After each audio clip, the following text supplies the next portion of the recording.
In Vermont's August primary, the race for second in command is crowded. 5 candidates are hoping to be lieutenant governor, while the incumbent is looking for a 4th term.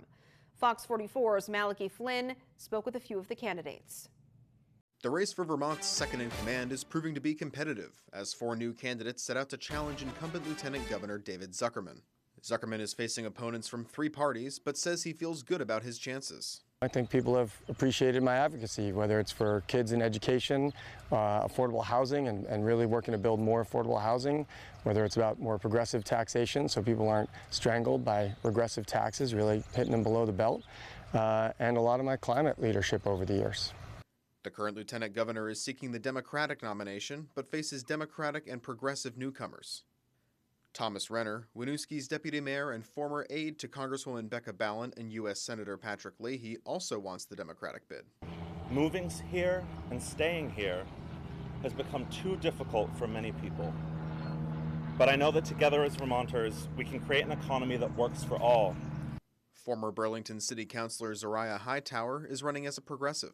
Zuckerman spoke highly of his opponents, but is confident in his leadership ability and political experience, not just in the executive branch, but the legislative as well. As someone who served in the House and served in the Senate and now preside over the Senate, we've seen massive turnover in the House and Senate over the last few years, and it looks like it's going to happen again this time. A lot of new people coming in and a lot of old experience and maturity and depth of knowledge and system understanding retiring or sadly passing away.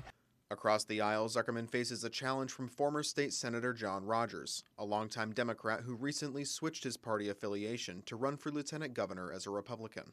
Last month, Vermont GOP Chair Paul Dame addressed Rogers' party affiliation change and said in a statement, quote, "The fact that Senator Rogers is even considering running as a Republican proves out exactly what he said publicly and what I said 2 years ago. The Democratic Party has been taken over by progressives." Rutland accountant Gregory Thayer is also seeking the Republican bid. He ran for number 2 years ago and says his campaign platform hasn't changed much. His focus is on affordability. Housing, the overregulation, the spending.